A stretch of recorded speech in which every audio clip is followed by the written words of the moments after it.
Okay, so bigyan ko lang kayo ng little update sa nangyari dito sa church. So, ito yung kitchen namin. So, before, naalala nyo may rack dyan, may rack dyan.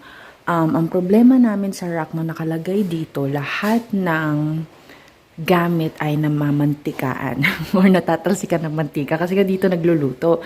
So, ang nangyayari, lagi may mantikas, kami, linis ng linis, ganyan. So, nag-decide kami na ilipat na yung rack dito sa kabila. Kita ko. Okay.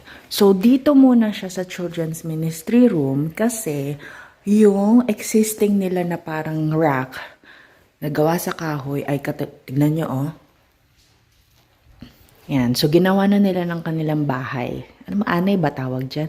Tapos yan, oh, itong mga ito, yung mga galing yan sa taas. Kasi nga, kahoy pa rin ang itong kisame. So, ito rin ang aming floor sa taas, kung saan kami nakatira.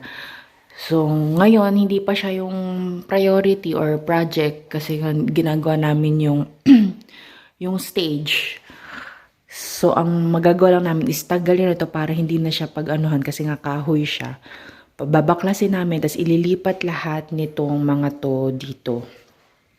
At ganito na yung pwesto niya kasi gagawin natin ito parang area for, I don't know, playing, eating, etc. So, yan.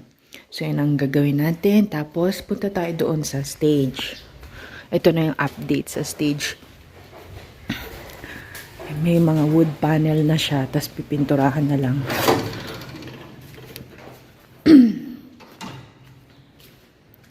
Yan. So, ano lang yan, primer lang yan, yung puting yan. So, ito hindi pa siya napaprime. Tapos, itong mga maliliit na ito mapupunta yan dyan sa taas.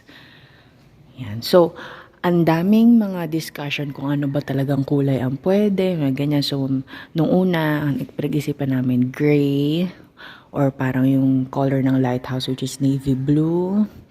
Tapos, meron pa yung parang mauve. So, iba-iba. Pero, eventually, ang gagawin namin ngayon is, yung kasing kulay na lang siya nitong, ito, kung anong kinulayan namin dyan. Para magmukha lang siya monotone. Kasi ang dadagdagan pa namin siya ng parang plexiglass na frame. Ganyan. Tapos doon namin ilalagay na lahat ng mga events. Papaprint lang namin. Tapos palit-palit na lang nung parang event poster. Parang ganun siya. So, kung may kulay siya, parang magka-clash. Kaya ganun.